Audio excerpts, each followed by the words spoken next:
Welcome into Steelers Latest, your daily spot for all news and information related to your Pittsburgh Steelers.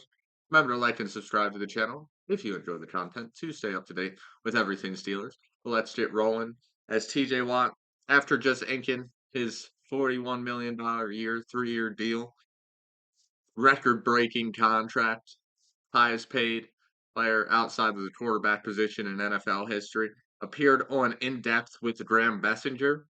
When asked about his motivations and playoff success, TJ Watt had this to say: that it's absolutely unacceptable. He hasn't won a playoff game yet in his career.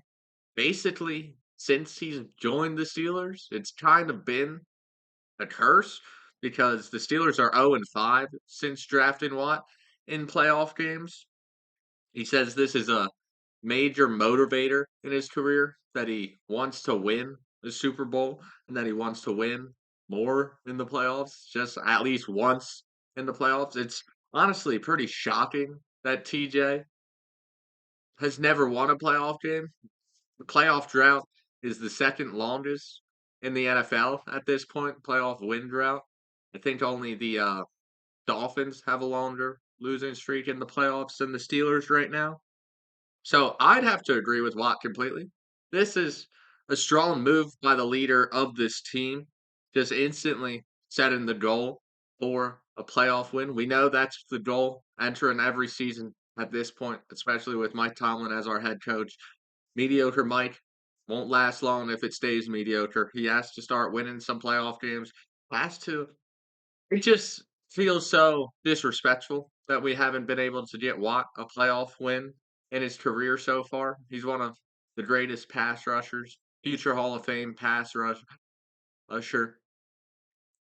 He has to have a playoff win. He has to have success in the playoffs. We can't let him end his career or end his time here in Pittsburgh after this extension runs its course. If he still doesn't have a playoff win, we are in some deep shit.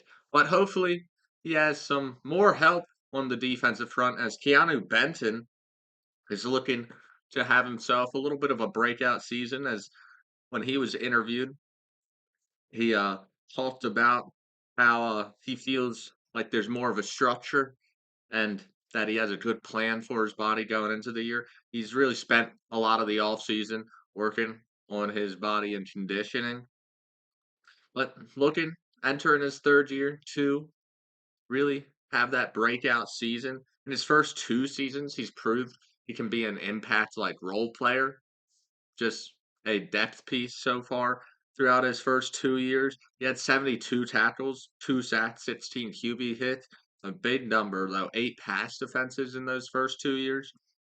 So there's a lot of upside with a player like Benton. He's shown he can get it done in both the run and pass game. Once again, we somehow always have the defensive line that seems to get their hands up in the air. 8 pass defenses is just another thing that opposing quarterbacks have to keep into their head.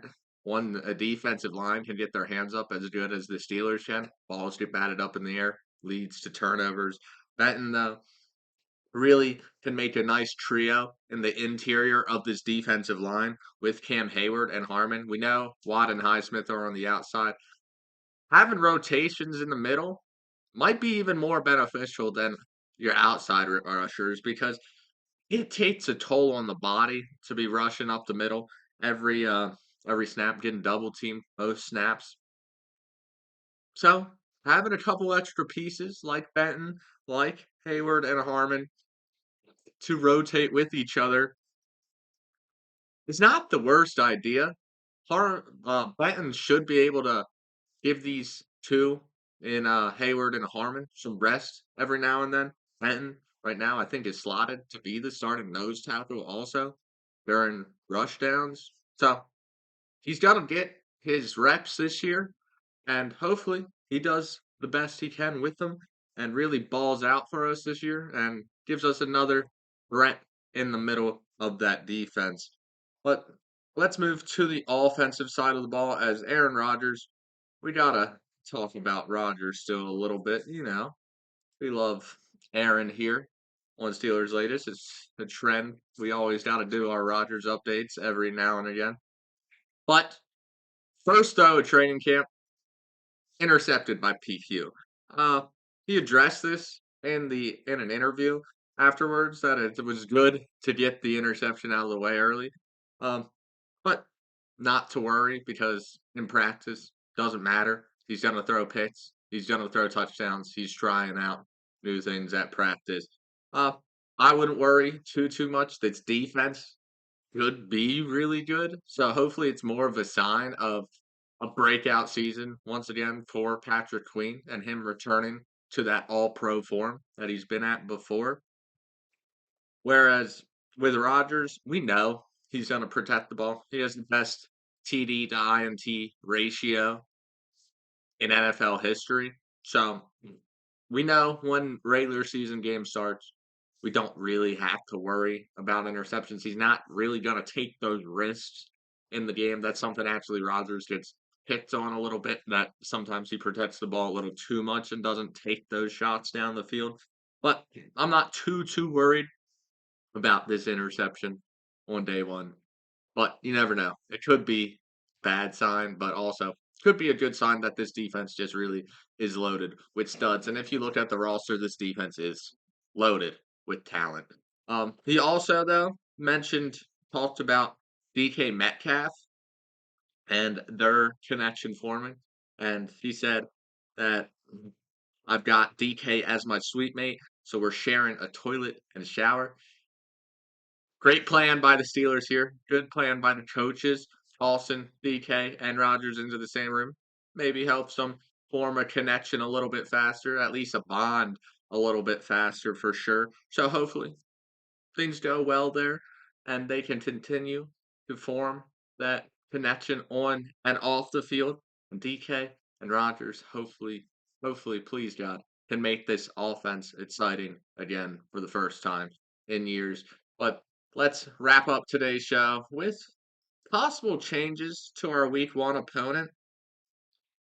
We know entering the season when the schedule got released that the Steelers and the Jets were supposed to play week one. The Jets now having Justin Fields, Aaron Rodgers being on the Steelers now. It was supposed to be the two quarterbacks from last year's teams playing each other on opposing teams. Guess what? Might not happen anymore as Justin Fields rode the cart off the field with a lower leg injury. So it is just a dislocated toe.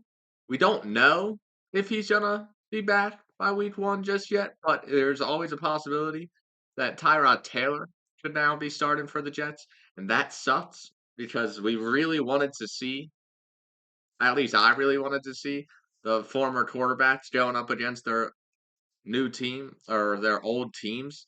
It would have been very interesting to watch the kind of mirror matchup of two quarterbacks that were with the opposing organization previous year play each other. But that could just not be a possibility anymore if Justin Fields can't get healthy fast enough.